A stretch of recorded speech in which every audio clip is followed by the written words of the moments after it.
ശുക്ലാംബരധരം വിഷ്ണും ശശിവർണം ചതുർഭുജം പ്രസന്നവദനം ധ്യായേ സർവവിഘ്നോപശാന്തയേ. പഞ്ചാശദ്വർണ്ണരൂപേണ യാ വ്യാപ്തമിതം ജഗത് ശബ്ദബ്രഹ്മമയീം വാണീം ഭജേതാം പരദേവതാം. എല്ലാ സജ്ജനങ്ങൾക്കും എൻ്റെ വിനീത പ്രണാമം. സ്വാമിയേ ശരണമയ്യപ്പ, സ്വാമിയേ ശരണമയ്യപ്പ, സ്വാമിയേ ശരണമയ്യപ്പ.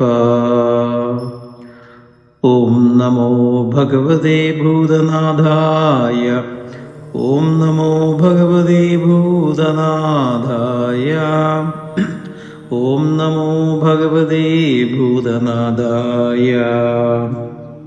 ശ്രീഭൂതനാഥായ വിദ്മഹേ ഭാവപുത്രായ ധീമഹി തന്നഃ ശാസ്താ പ്രചോദയാത്.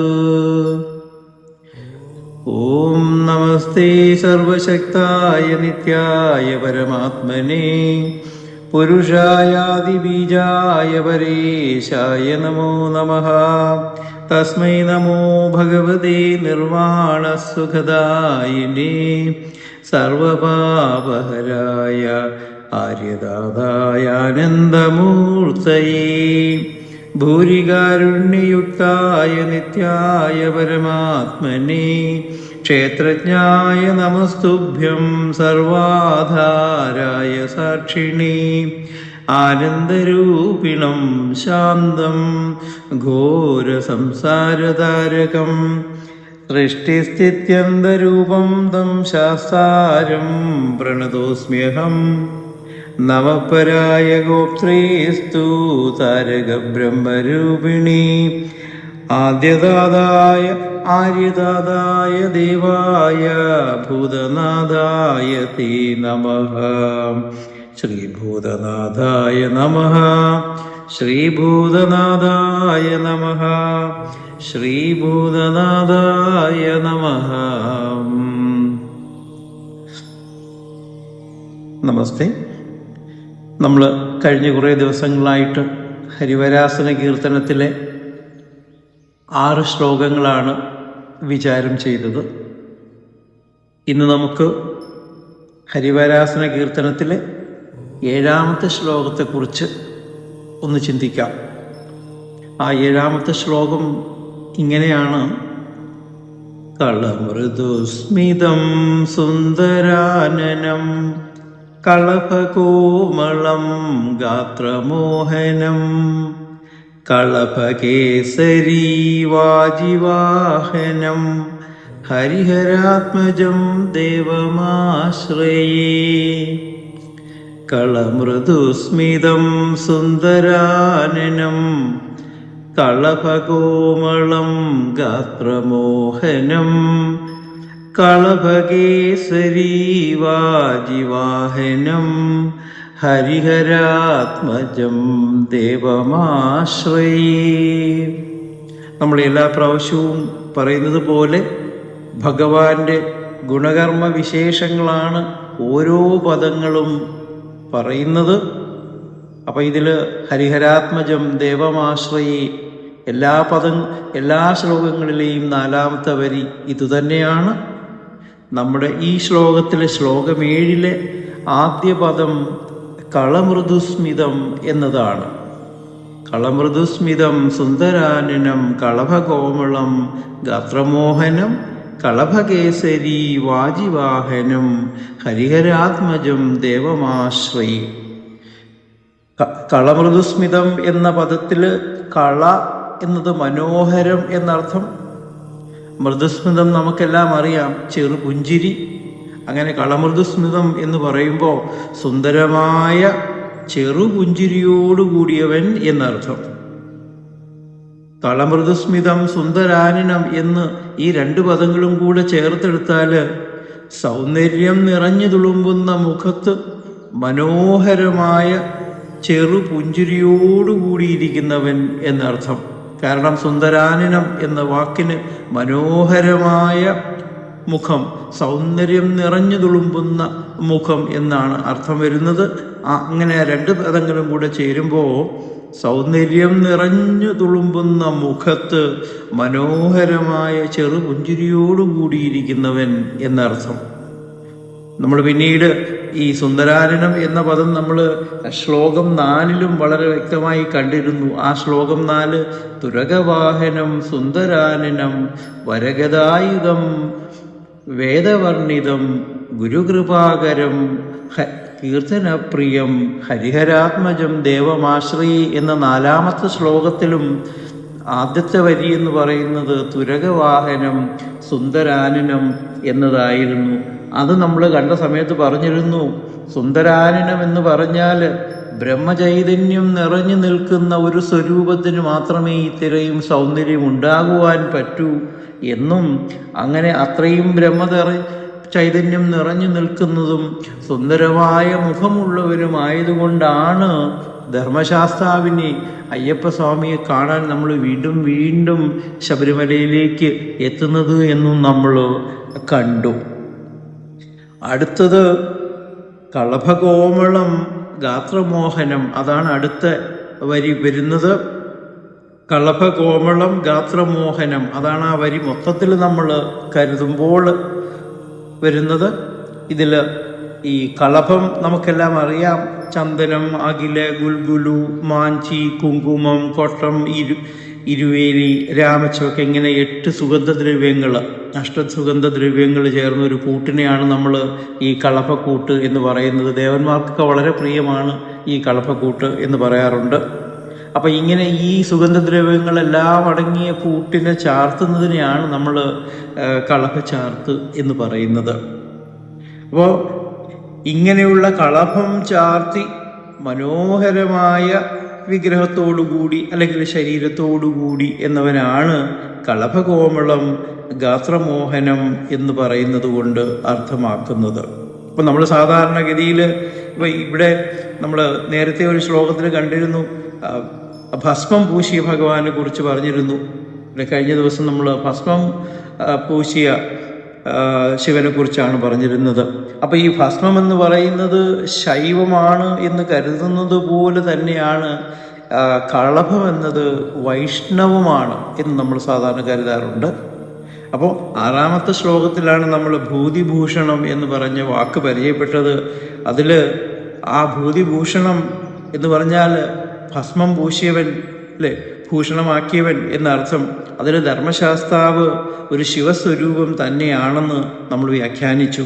അതുപോലെ തന്നെ കളഭകോമളം ഗാത്രമോഹനം എന്നതിൽ നിന്ന് ധർമ്മശാസ്താവ് മഹാവിഷ്ണു എന്നു തന്നെ നമുക്ക് സങ്കല്പിക്കാം. അപ്പോൾ നമുക്ക് ആദ്യത്തെ ശ്ലോകം പഠിച്ചപ്പോൾ തന്നെ നമ്മൾ പറഞ്ഞു, അല്ലെങ്കിൽ നമ്മളെപ്പോഴും പറയുന്ന ഹരിഹരാത്മജം എന്ന് പറയുന്ന ആ പദത്തിൽ നിന്ന് തന്നെ നമുക്കറിയാം മഹാവിഷ്ണുവിൻ്റെയും ശിവൻ്റെയും ചൈതന്യങ്ങൾ ചേർന്നുണ്ടായ പുത്രനാണ് ധർമ്മശാസ്താവ്. അപ്പോൾ ഈ 2 വിശേഷണങ്ങളും അർത്ഥവത്താണ്. പിന്നീടുള്ളൊരു വാക്ക് കളഭകേസരി വാജിവാഹനം എന്നതാണ്. ഇതിൽ നമുക്കിതിൻ്റെ അർത്ഥത്തിൽ വളരെയേറെ ചിന്തിച്ച് എടുക്കേണ്ട ഒരു അർത്ഥമാണ് ഇതിനുള്ളത്. കളഭമെന്ന വാക്കിന് ആനയെന്നും ഒക്കെ അർത്ഥമുണ്ട്. കളഭം ആന, കേസരി സിംഹം, വാജി കുതിര, ഇങ്ങനെയാണ് ഈ മൃഗങ്ങളുമായിട്ട് ചേർത്ത് വയ്ക്കുമ്പോൾ നമുക്ക് അർത്ഥം ഈ വാക്കുകൾക്ക് പറയാൻ പറ്റുന്നത്. കളഭം, കേസരി, വാജി. അപ്പം ഇത് 3 മൃഗങ്ങളെയാണ് സൂചിപ്പിക്കുന്നത്, ആന, സിംഹം, കുതിര. ഇതാണ് നമ്മൾ സാധാരണ പറയുന്ന അർത്ഥം.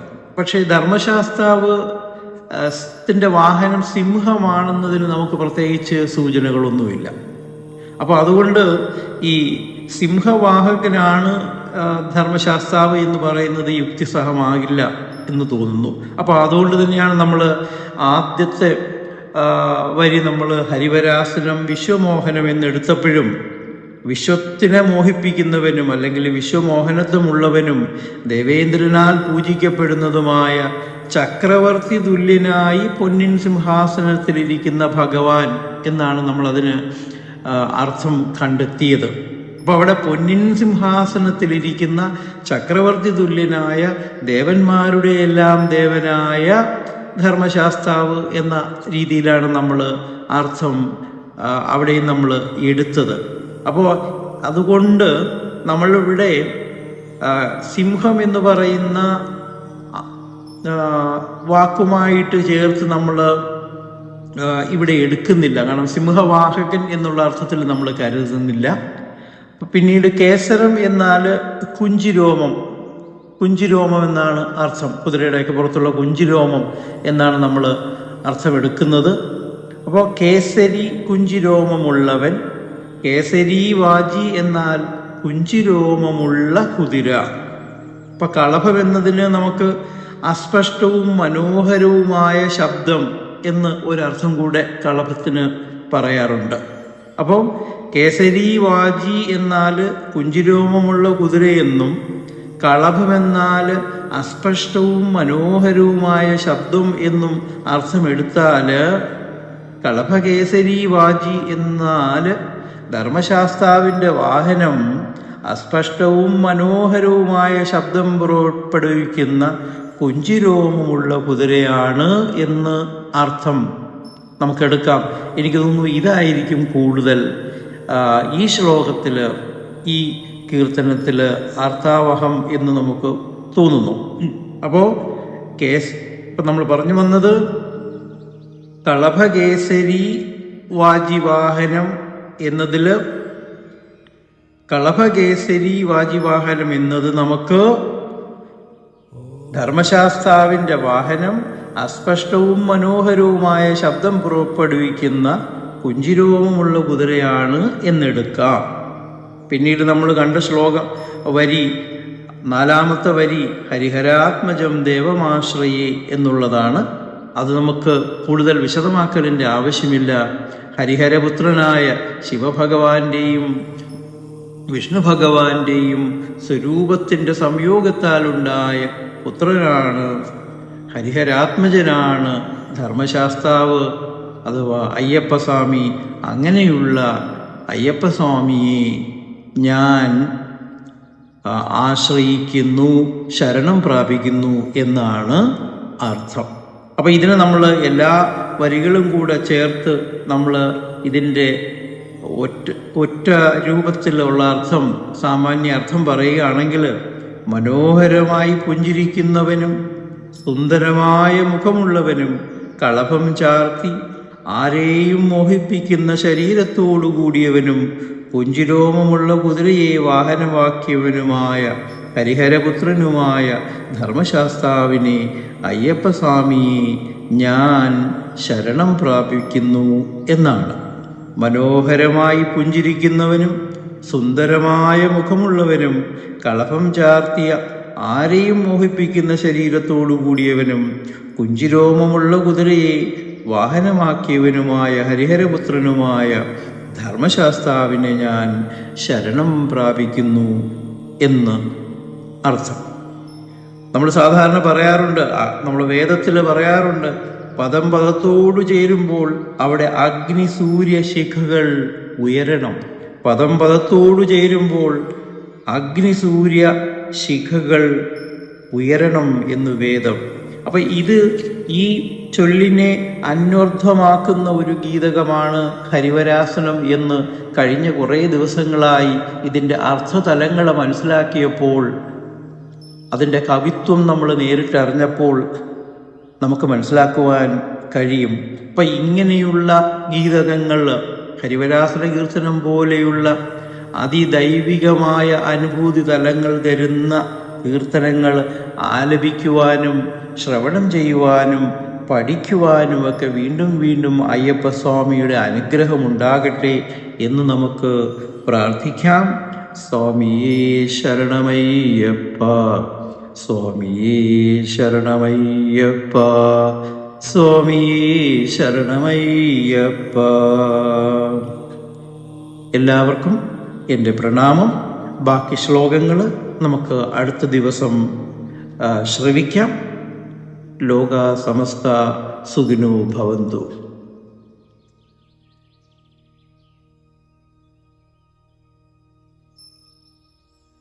Oh